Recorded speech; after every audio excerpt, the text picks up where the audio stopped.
You slowly push beyond the dense cavalcade of trees. The expanse kind of choked by them from where you emerge from the hole, slowly beginning to let up until you come to the outside of the cracked cityscape. And the roadways that fill within. The wall itself you can see is deeply cracked. Chunks have fallen out. It looks like it's either undergone some sort of battle or it's been in disrepair and ruin for hundreds of years. Beyond that, you can see the roofs of all the buildings inside are stretched. They're exaggerated, nightmarish angles. Some look like they're pushed to fall over, but are still holding others. The doorways themselves kind of lean at odd angles, jutting at strange corners to where it seems almost like a mockery of the city that was once there. This is a bit much. I've got an idea. Ashton, Orym, why don't you take your sword and try to open the door with that? If we're stuck in a door in Whitestone, you should really just try to like stick a sword in it and jiggle it around. That sounds like a good idea. Can you help somehow? Yeah, I'll help too. I'm gonna go find a window. I think that's the way to go. You're gonna go up the window? I'm gonna go find a window. All right, let's try. Right, Jim. Sure, I'll hit it with my hand. Can I look? Can I'm I? genuinely trying to find a window, actually. Can we see it? The shifting begins to get louder.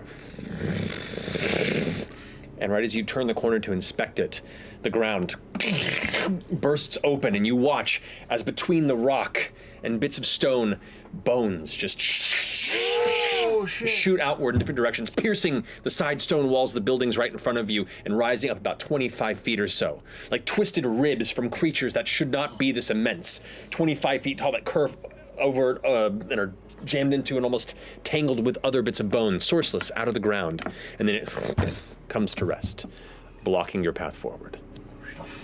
Watch out for those! Yeah. Yeah, you can definitely see the tree. What are you looking for? Laudna. Or nooses. At this distance, it is very hard to make out any details on that scale. This is a massive tree, and it's still quite a ways away from you. Okay. You do see the branches of them. There's multitudes of just tangled branches, like hundreds of arms that reach out at this thing that separate into fingers, like they're clawing upward to the sky, grabbing onto each other and just reaching up in hope. But the 15, you do see ropes hanging from them. Dozens of them, just hanging and freely blowing the sourceless breeze. So blowing in the, okay. You do hear, now that you're a little bit closer though, the young boy's voice say, "Well, I've been noticing you following me lately, Matilda. Why is that? Matilda, do you want to play a game with me?" Can I wave everyone forward and start creeping forward and see who he's talking to? And you see this young boy, kind of a shaggy mop of red hair that, just barely hides the top of his forehead. His eyes peek through with a little smile. He's wearing standard, not pauper clothing, but nothing noble-like.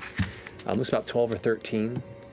And you see standing across from him a flickering shadow, a feminine form like a young girl with a small purple glow in the chest. Can I reach out with my mind? Can I try to talk to her? You hear a voice in your head, very young. I don't know if I should say yes. I like him though.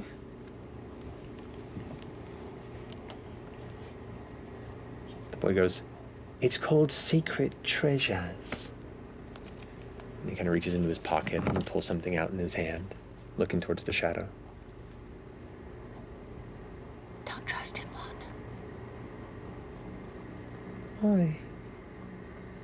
Laudna. He's invited me to play a game. That's nice, right?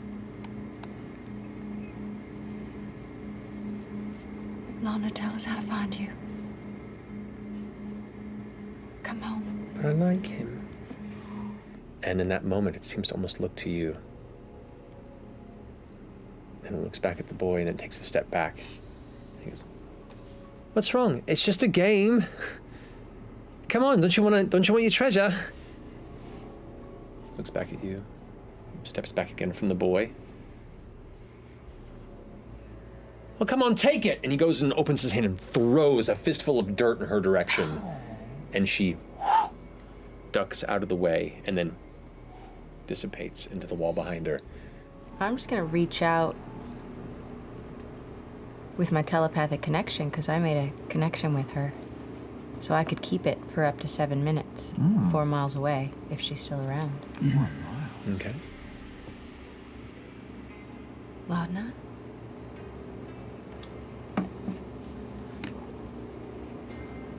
Matilda?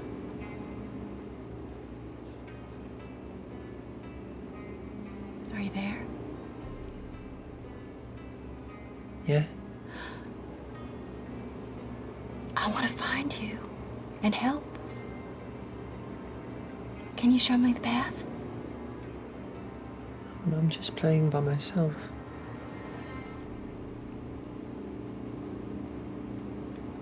Where are you? I'm playing in the barn. What did you say? The barn. The barn. The barn. Is that outside of town? Usually. But not today. Can you see the tree, honey? No, the tree scares me.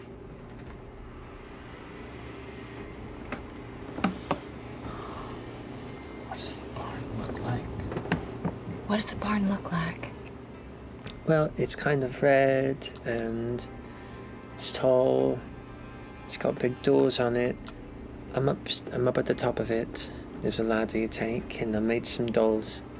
You see a spread of tools, like small tools, a cluster of rough but charming homemade dolls. Well, they're made from twigs and hay and whatever can be found, kind of scavenged. One that looks like a little person. It looks like a dress that's wrapped around like a little girl doll.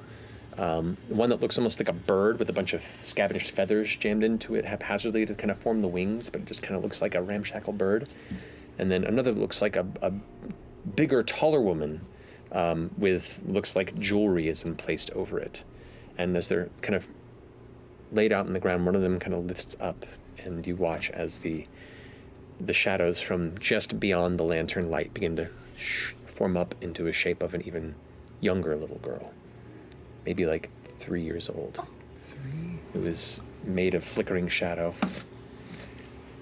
That same kind of small purple light in the chest.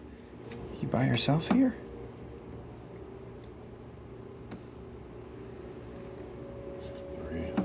In her head, she hears. Who are the dolls, honey? I made a nice woman, and I made a bird that can take me away from here.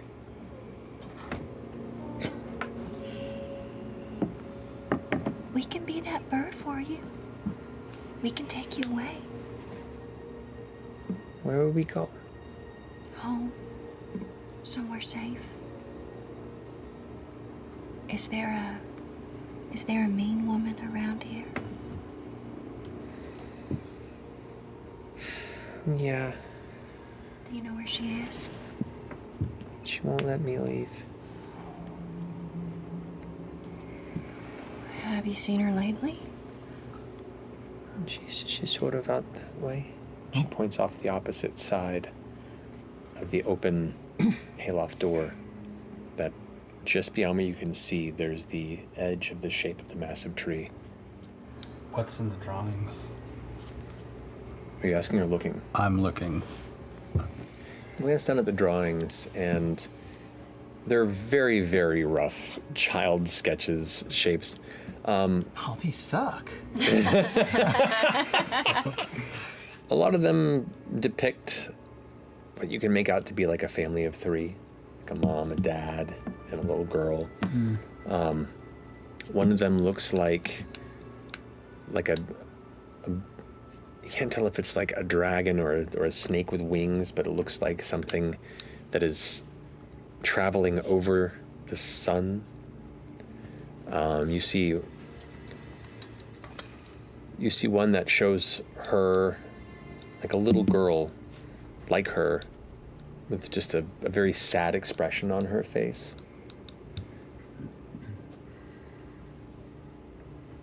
And you see one that's just black, dark scribbles on the page. Just this kind of voided hole. I'm sorry to interrupt this very touching reunion. We should get out of here without the shadow. Without? Yeah. We need her. It's a trap. She's not confined in here. Well, then let's just take her and see if she can... Grab her, but let's go. And I jump out. You go to jump, and now the ivy is hung down and enclosed the exit from this barn. As you go to leap, it like immediately chokes off the exit point. What do you do? Oh, shit. Siphon out of your Everybody body. get back. I reach out behind my back and I pull out a stick of dynamite. What? And I hold the wood chisel to it. I'm like, get back!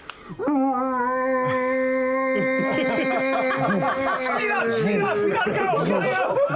Speed the tape up, and it's just. Did you like it? Yeah, I hold it with the wood chisel. So, right at this beat, and you kind of glance over and can see where you threw the dynamite, it impacted, and the ivy kind of wrapped around it to almost consume it, except for where the spark is. It didn't work. It detonates. This horrible blasting sound just tears into the silence in the air around, and you can see the entryway is completely blown apart and open. Your exit out in the direction of where the two other compatriots of yours are is free for the moment. I'll reach out. Did you run? And you hear Laudna's voice respond, older. It sounds like her, maybe a little younger than you know her as. But... Oh, hello. Where are you? Who's this? It's Imogen. I'm a friend. I'm very busy right now. I'm getting dressed. Oh no. Don't you do it. Don't fucking. Are you going to a dinner? Yeah, are you going too? Who is this? Matilda? Yeah? Don't go. I'm sorry, Matt. And you feel the connection kind of go cold for a second. Light's still up. Sitting on each of these chairs, you see kind of an older, motherly-looking woman in kind of a nice, kind of pale green dress with an apron.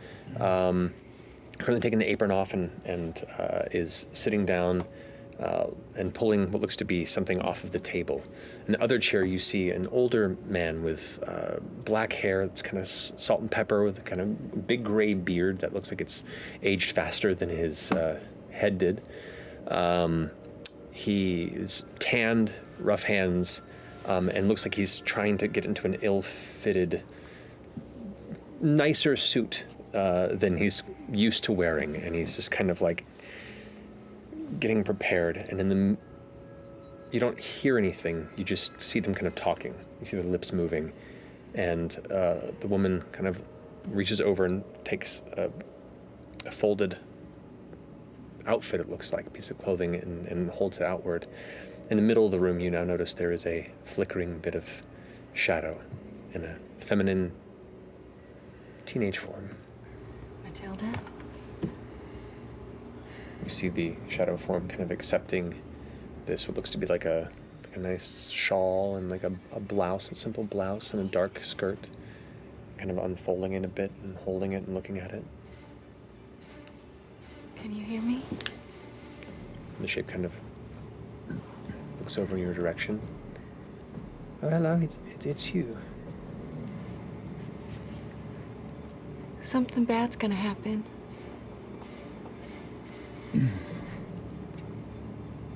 We're gonna help you, okay? When it starts to get scary, you just come find us. We're gonna get you home, okay? You see the shape kind of look up at you and kind of like almost put a hand up to match yours across the glass. You see the mother kind of stand up, get a bit huffy, the voices kind of elevate a little bit, and you could hear some of the conversation. You can now begin to make out what was just low mutterings through the glass. Now the woman's going, well, we have to be ready soon. They're not going to just wait for us.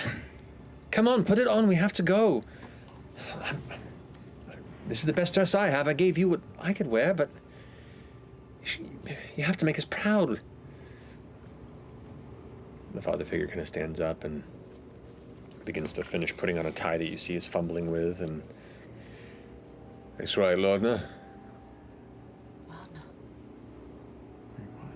He called her Laudna. Is that her mom's name?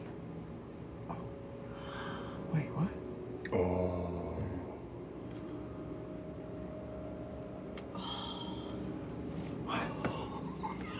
Gotta deal soon. You watch as she takes the dress is now on her. The figure kind of looks out towards you, looks at the parents, and then turns and heads back into the house and begins to vanish up to what looks to be a distant room. The two parents kind of look at each other, kind of dumbfounded and angry, and then both of them Oh, no. look towards you at the glass with this like faint green sheen through the eyes. What do you do? Delilah. We're coming for you. We made a promise, bitch. Ooh. They both like reach out towards you, screeching at the glass. The glass shatters, and both of them go reaching out towards both of you. You can see their jaws elongate unnaturally as their eyes just brighten with this like sickly, deep, bright green. As it pulls away, Fearne, you feel this swirling entity around you, and suddenly your eyes go dark. The rest of you watch as it begins to push into her eyes, her nose, and her mouth, like it's trying to force its way into her to try and just burrow into Fearne. You take it in, and you watch as it vanishes into Fearne's body. She sits up straight. And how do you expel it? Tickles. That went inside, right? Yeah. It's weird, I can feel it right here. Can you get it out? How? I don't know. Oh, God. She watches it pours out both of her ears before reforming up above her. And you see the weird kind of wraith-like smoke creature begin like angrily now reform above. How did you do that? Was weird. You can see that towering, dreadful shape of the tree. The leafless branches tangled and climb like stretching arms, reaching for solace and finding none. Dozens of lengths of rope just dangle from different branches at different lengths, cut or left open at the end.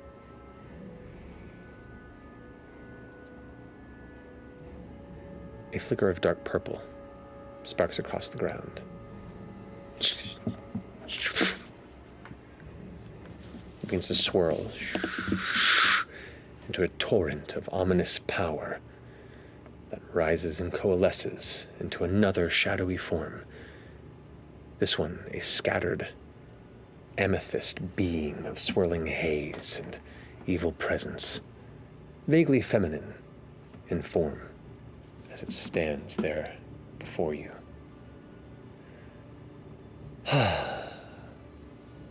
Fond memories. We're gonna go to break. I'm gonna just step forward and say, ma'am, we don't know you very well, but we've heard some about you and your past.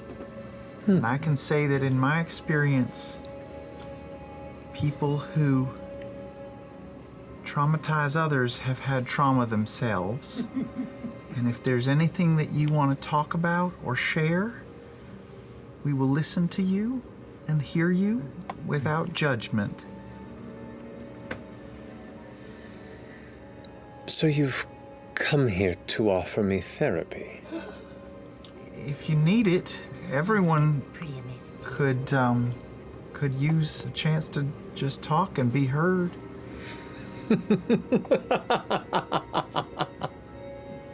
Strange metal child.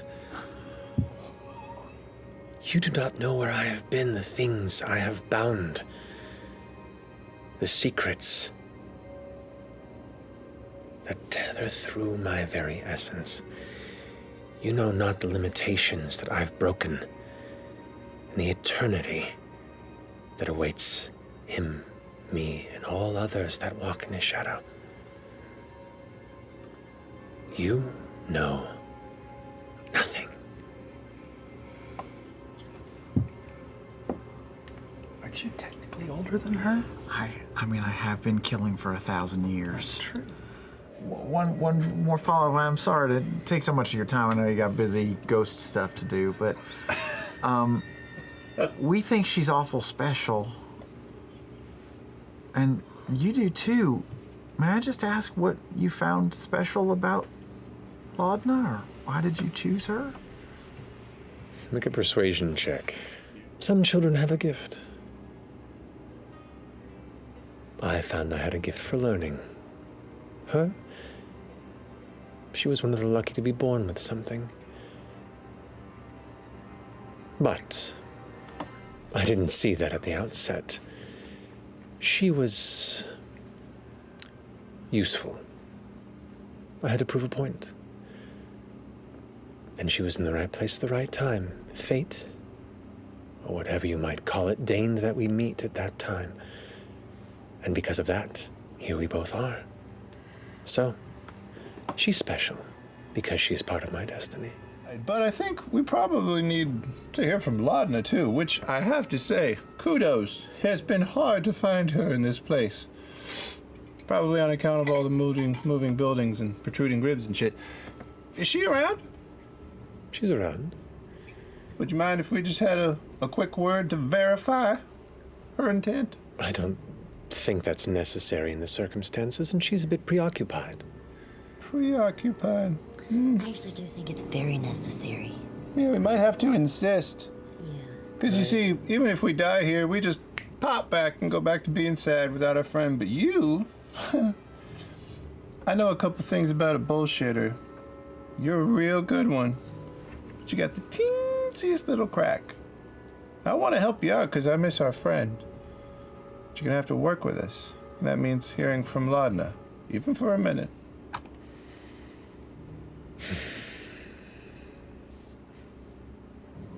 Roll a deception check.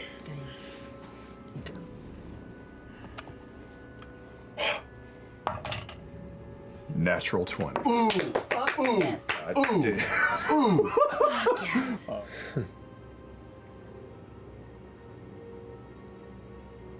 If you think it will do any good, I've been speaking with her myself for some time, and we've gotten along just fine.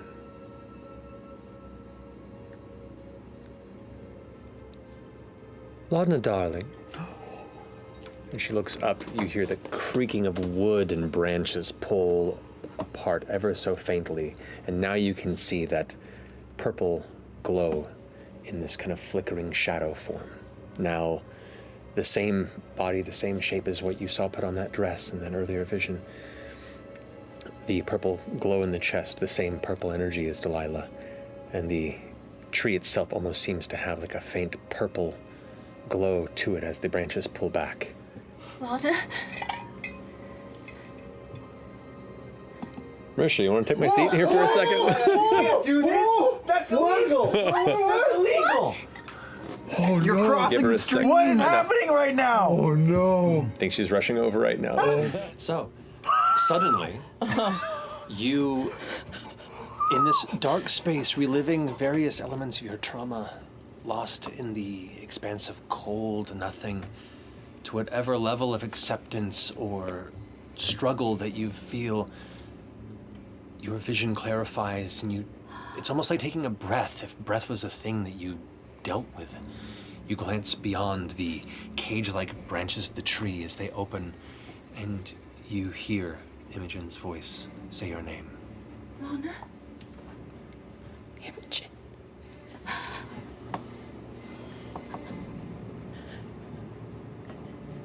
We're gonna get you home, okay? I forgot how much I hate it here. Can you get out? Can you get out of the tree? I think that depends on you, darling. I need you to fight her.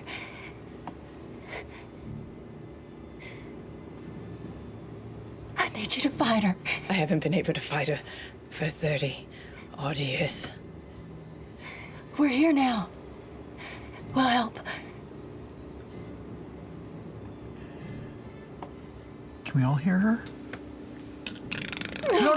Branches, as the branches begin to close, you can step away. Oh no! You were the DM. You could have said Delilah turned into a fart. Too late! Too late! As the branches close once more in the tree, Delilah raises a finger. That's unsporting. Delilah Briarwood. We're gonna sunder you. And I'm gonna psychic lance her. Yeah, let's go. Let's fucking go. Okay. Wind roll initiative. She was ready for that shit, so. Dude, I'm gonna step forward, not really knowing how this works. I'm gonna address the undead creatures and say, guys, you kill to live, you don't live to kill, right? That's my advice to them. And I'm gonna hold up the only holy thing that I have, which is this coin. And I'm gonna just say, "Be gone, you foul creatures!" And I'll turn undead. Okay. I don't know what that does. Yep. Is that your first turn undead? Yeah. Okay. Let's go! Turn Undead! So enough for me to just describe to me how this apparates out of the coin. It's a tiny coin being held in my tiny little hand, and I'll just say it has like an insanely wide ray of gigantic light that it shouldn't be that big, but it's so powerful I recoil back and I just go crazy with it, and it's spraying all over the place. Perfect. You watch these skeletons like turn towards it and just get scattered into nothing. Okay, and then I would like to cast Earthbind. Earthbind. Okay. So it's a strength saving throw of 16. That is a 13 minus 1. So 12. Okay, so what I'm gonna do, Oh, she can't fly no more. Pulls her to the ground. I'm gonna put my hand out. Fuck yeah. Yeah, her strength is lower than Orym's, and Orym's is 10. Yeah. That's great to know. I'm gonna put my hand out, and a red thread comes out, and it's gonna make its way around her neck like a noose. Doesn't even notice its arrival before it's already wrapped around. And I'm gonna yank her down. You watch as the spirit form gets slammed into the ground, and as it impacts, both the mist and parts of that purple crackling energy kind of before forming back into her form. You're just gonna see Imogen's eyes flicker red, and my arms are gonna flare up. And I'm gonna call Ruidus. What does that mean? What? Oh, okay. What? Call Ruidus? I'm gonna take 3. Okay, go ahead and roll for damage.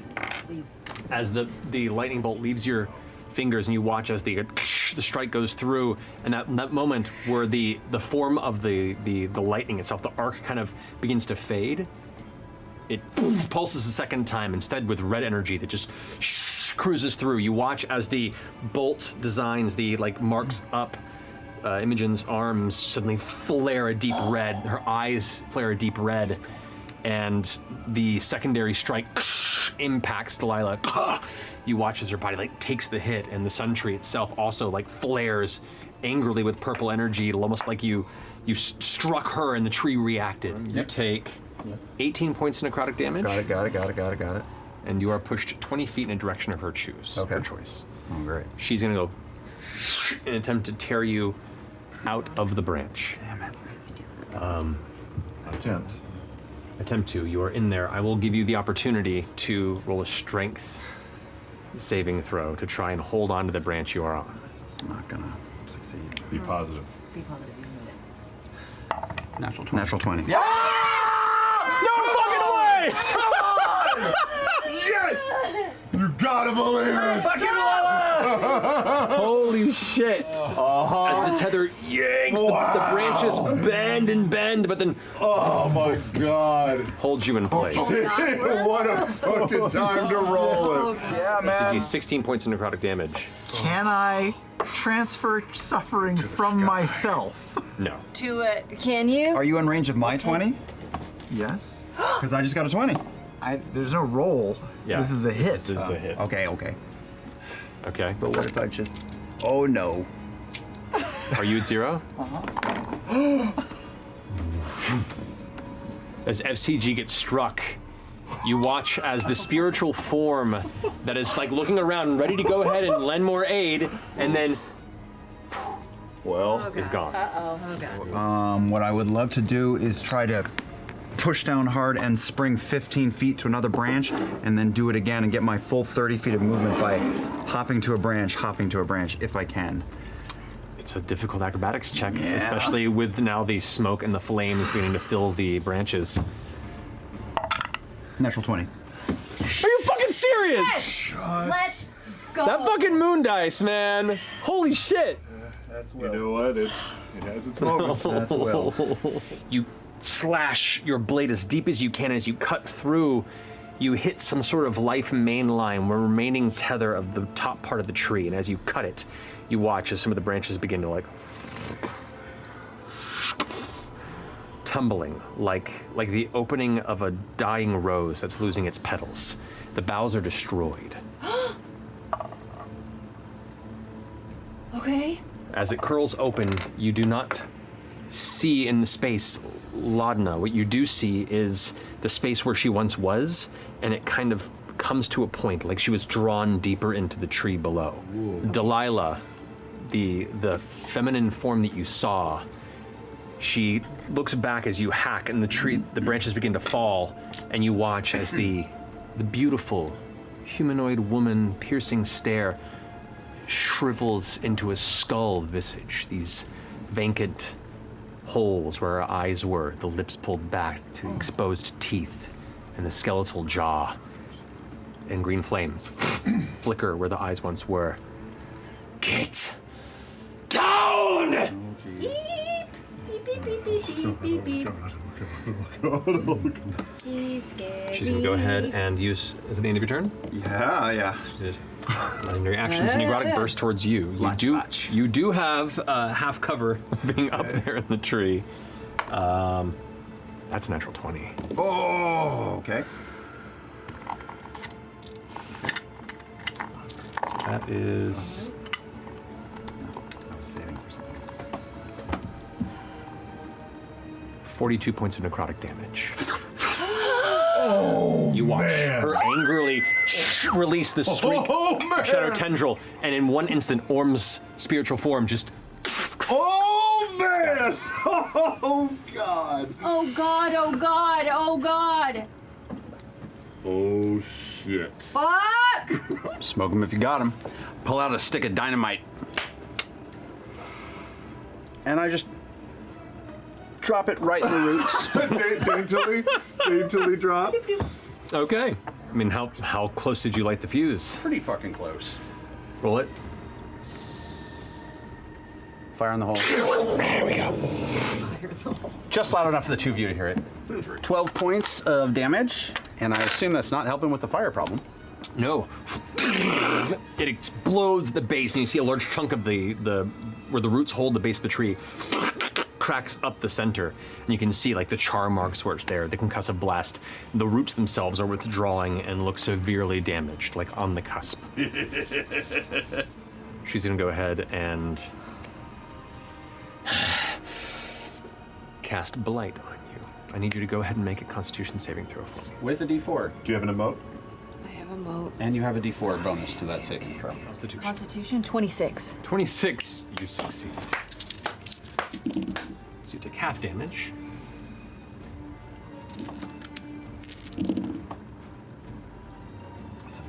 That's a big spend.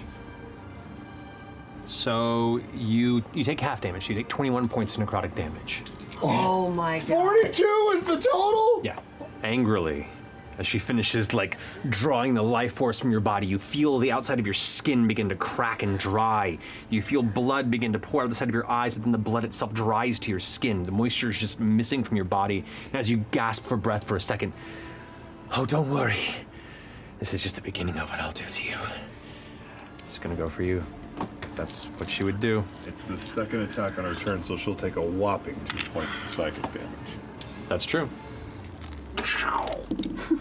Oh, I guess I didn't take it because It's gonna be a 19 to hit.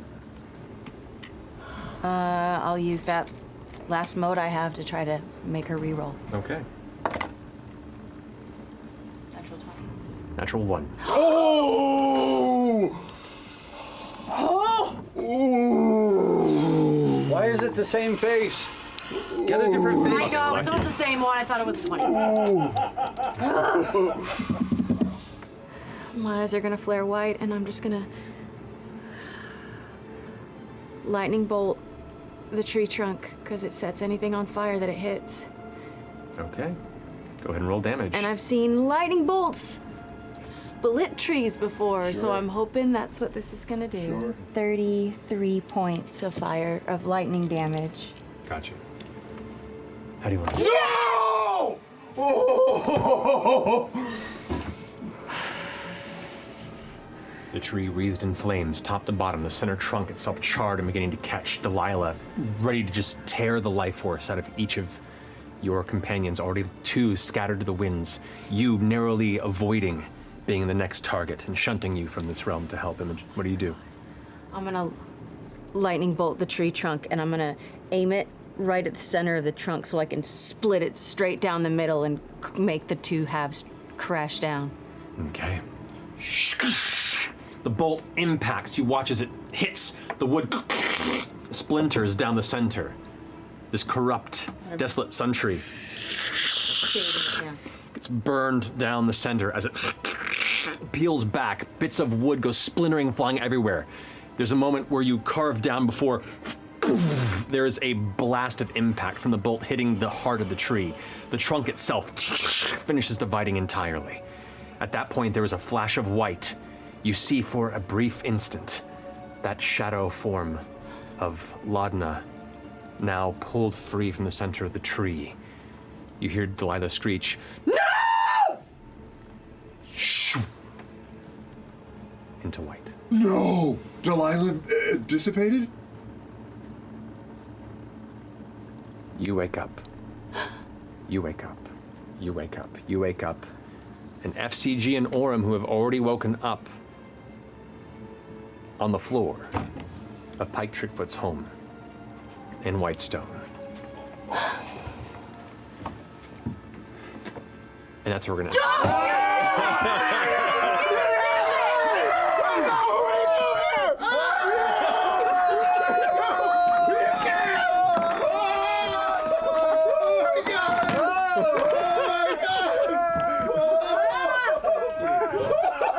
There's so much room to go fetal